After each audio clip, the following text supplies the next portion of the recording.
Hello viewers, আসসালামু আলাইকুম। দেশে এবং দেশের বাইরে যে যেখান থেকে সবসময় প্রতিনিয়ত আমার এই ভিডিওগুলো দেখেন, আপনাদের সবাইকে শেখ সুমন ওয়ার্ল্ডের পক্ষ থেকে শুভেচ্ছা। আজকের টপিক হলো রাশিয়া নিয়ে। আপনারা যারা বাংলাদেশ থেকে যারা রাশিয়াতে যারা যাবেন বা যারা যেতে চাচ্ছেন, ইনশাল্লাহ যেতে পারেন। রাশিয়ার ভিসা ইনশাল্লাহ হচ্ছে, কিন্তু এখানে কথা আছে, রাশিয়ার ভিসা আগে যেমন গণহারে হয়েছিল এখন একটু কম পরিসর হচ্ছে, কিন্তু ভিসা হচ্ছে যে তা না, ভিসা হচ্ছে। কিন্তু তার আগে বলবো, আপনারা যারা আমার চ্যানেল নতুন, যারা এখনও সাবস্ক্রাইব করেন নাই, যদি ভালো লাগে তাহলে বলবো একটা লাইক এবং সাবস্ক্রাইব করে বেল আইকনটি বাজিয়ে ইনশাল্লাহ আপনার আমাদের পাশে থাকবেন। আর যারা অলরেডি সাবস্ক্রাইব করে রেখেছেন, আপনাদের সবাইকে অসংখ্য ধন্যবাদ। আচ্ছা, মূল টপিকে যাই, স্কিপ করার চেষ্টা করবেন না, ভিডিও সম্পূর্ণ দেখেন। আর প্রথমে বলি, দেখেন রাশিয়াতে এখন বাংলাদেশ থেকে যাওয়া যাচ্ছে, ফ্লাইও হচ্ছে, পারমিটও বের হচ্ছে, কিন্তু 10 কথার এক কথা, সময় একটু বেশি লাগছে। এখন আগের মতো 2-4 মাসে 6 মাসে যাওয়া যাচ্ছে না। এখন মিনিমাম 8 মাস, 9 মাস, 10 মাস লেগে যাচ্ছে রাশিয়াতে যেতে। যদি আপনি ওয়ার্ক পারমিট ভিসায় যেয়ে থাকেন রাশিয়াতে, এবং রাশিয়াতে কিন্তু ভালো একটা আপনার অর্থনৈতিক দেশ এবং একটা শ্রমবাজার খুবই ভালো, ওখানে অনেক হিউজ পরিমাণ কাজের চাহিদা আছে রাশিয়াতে। এবং ওয়ার্ক পারমিট ভিসায় যদি আপনারা যেয়ে থাকেন, সেক্ষেত্রে আপনার জন্য খুবই ভালো হবে। আপনি ওখানে কাজও পাবেন, ফ্যাসিলিটি তো ভালো পাবেন, সুযোগ সুবিধা দেখা গেছে, থাকা খাওয়ার তেমন কোনো আপনার সমস্যা ওখানে পড়তে হবে না। আর আপনারা যারা, আমি আগেও বলি এখনও বলি, যারা বডি কন্ট্যাক্টে যারা রাশিয়াতে যাচ্ছেন, তাদের কিন্তু ভাই বিপদ আছে।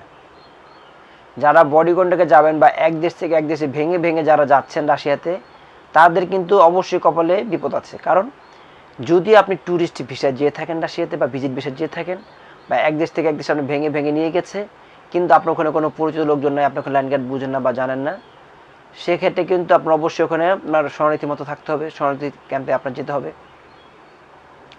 তারপর হয়তো দেখা গেছে আপনি সুরা কাম কিছু করবেন, 2-4-5-6 মাস, 1 মাস একটু চলবেন, তারপর চিন্তা করবেন যে বাংলাদেশে এত লক্ষ লক্ষ টাকা দিয়ে আমরা এসেছি রাশিয়াতে, এখন কী করবো, কীভাবে কী করবো, দেশে এসে পড়বো না রাশিয়াতে থাকবো। তখন দেখবেন যে রাশিয়াতে কিছু আপনার 50 হাত বা আপনার 400 মিটার, 400 ফুট, 500 ফুট বা আপনার 1000 ফুট পরপরই দেখা গেছে যে আপনার হাকিম আছে, হাকিম এক এক স্টেশন পরপরই লিফলেট দেওয়া আছে, হাজার হাজার দেখা গেছে আপনার ব্যাটালিয়ান কোম্পানিদের লিফলেট দেওয়া, যে ব্যাটালিয়ান দিয়ে এখানে শ্রমিক তারা নেবে, প্রতি মাসে আপনাকে এত টাকা দেবে, পেনশন তারা এত টাকা দেবে, এত বছর জব করতে হবে, এবং পার্মানেন্ট রেসিডেন্ট আপনাদেরকে দিয়ে দিবে রাশিয়াতে, ফুল ফ্যামিলি সহ। এই সুযোগ সুবিধাগুলো আপনারা রাশিয়াতে অ্যাভেলেবেল এক স্টেশন পরপরে গেলে আপনারা পাবেন। তখনই আপনারা কি করেন, বাধিত হয়ে আপনারা ওই রাশিয়ার এই ব্যাটালিয়ান কোম্পানিতে গিয়ে আপনারা যোগ দিয়ে দেন বাঙালিরা। আর এখন তো জানেন যে রাশিয়া থেকে কিন্তু এখন ইউরোপে আপনার যুদ্ধ চলছে ইউক্রেনের সাথে, আপনারা জানেন, এটা নতুন করে বলার কিছু নেই।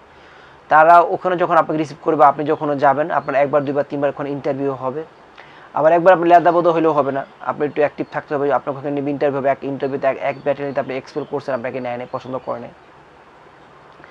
আপনি বেকার দেখে যে আপনি কাজ চাইছেন দেখে যে আপনি তারা ব্যাটালিয়ন নিয়ে যাবে তা না, আপনার ওখানে আপনাকে সিলেক্ট করতে হবে, ওখানে আপনার সিলেক্টে টিকতে হবে। যদি আপনি ব্যাটালিয়নে কাম চাকরি পেয়ে যান, সেটাও আপনার জন্য কিছুটা ভালো, আর না পেলে তারা বাংলাদেশে ব্যাক করতে হবে, যেহেতু আপনি ওখানে অন্য কোনো মেল ফ্যাক্টরিতে কাজ করতে পারছেন না, রেস্টুরেন্ট যেতে পারছেন না, সেক্ষেত্রে কী করবেন? আপনার ব্যাটালিয়নদের ওখানে যেতে হলে আপনার ইন্টারভিউ হবে, এক ব্যাটালিয়ন ইন্টারভিউতে যদি আপনি এক্সপেক্ট করে থাকেন, আরেক ব্যাটালিয়নে যেতে হবে, আরেক ব্যাটালিয়নে যাবেন। এটা সেটা করার পর দেখেছে ওখানে ইন্টারভিউতে টিকার পরে গিয়ে আপনাকে 1 মাস, 2 মাস, 3 মাস, 6 মাস তারা ট্রেনিং করাবে ওখানে আপনাকে। তারা গ্রুপ আছে, 100, 200, 300 জন গ্রুপ আছে, আপনার time to time schedule by আপনাদেরকে ওখানে ট্রেনিং করাবে। আর ট্রেনিং করার পাশাপাশি আপনাকে থাকা খাওয়া তো তারা দিবে, এবং কিছু টাকা আপনাকে দিবে, ওটা নিয়ে দেখে স্যার বাংলাদেশে পাঠাতে পারবেন, বা আপনার ওখানে আপনার হালকা পাতলা পকেট যে খরচ সেটা আপনাকে ওখানে করতে পারবেন ট্রেনিংয়ে থাকার অবস্থায়ও। কিন্তু তেমন বেশি একটা টাকা পাবেন না যে বাংলাদেশে দিবেন আপনার ফ্যামিলি আপনার ঋণ শোধাবে, সংসার চালাবে, সেটা কিন্তু পাবেন না কোনো মতেই, যতক্ষণ পর্যন্ত আপনি যুদ্ধে না যাবেন। যখন আপনি ওখানে ট্রেনিংয়ে যাবেন, ট্রেনিং করার পর যখন দেখবেন যে আপনি পিস্তল টিস্তল ধরে আপনি গুলি টুলি করতে পারছেন, তখনই তারা আপনাকে পাঠিয়ে দেবে যুদ্ধে। আর এই যুদ্ধে যাওয়ার পর আপনার যুদ্ধের মতো কাজ করতে হবে। যদি আপনি ওখানে যান নিয়ে ব্যস্ত হয়, সেটা আপনার জন্য ভালো, ছুটি পাবেন, পেনশন পাবেন, টাকা পাবেন, পোশাক আশাক, খাওয়া দাওয়া সব পাবেন, কিন্তু কারণ একটা ওখানে যুদ্ধ করতে হবে আপনার। এখন আপনি বুঝেন যে ওখানে যুদ্ধ করবেন নাকি ওয়ার্ক পারমিট ভিসায় গিয়ে ওখানে কাজ করবেন, বা ট্যুরিস্ট ভিসায় গিয়ে ওখানে যুদ্ধ করবেন। এর জন্য যারা এখন হুজুকে মাতাল হয়ে যাচ্ছেন, তাদেরকে বলবো, দেখেন যারা রাশিয়াতে যেতে যাচ্ছেন বা যারা যাবেন, অবশ্যই অবশ্যই ওয়ার্ক পারমিট ভিসায় যাবেন। এবং যদি আপনার ওখানে যদি পরিচিত লোকজন থাকে, ওখানে কাজ কাম দিতে পারবেন কিনা শিওর হয়ে আপনারা যাবেন। এবং রাশিয়াতে কিন্তু এখন কাজের চাহিদা আছে, কাজও হচ্ছে ওখানে, যেহেতু এটা শীত প্রধান দেশ, শীত থাকে, এখন বরফ পড়ছে রাশিয়াতে, শীত অনেক প্রচুর, কিন্তু কাজও আছে। অনেক বাঙালির ওখানে কাজ করছে, অনেক বাঙালি ওখানে স্টুডেন্ট পড়াশোনা করছে রাশিয়াতে, এবং রাশিয়ার পার্মানেন্ট রেসিডেন্ট পেলে কিন্তু দেখা যাচ্ছে আপনার ইউরোপ অন্য কোনো দেশে আপনি যেতে পারবেন ওখান থেকে। এবং রাশিয়ার ফ্যাসিলিটি খুবই ভালো বর্তমানে দিচ্ছে, ভিসা হচ্ছে।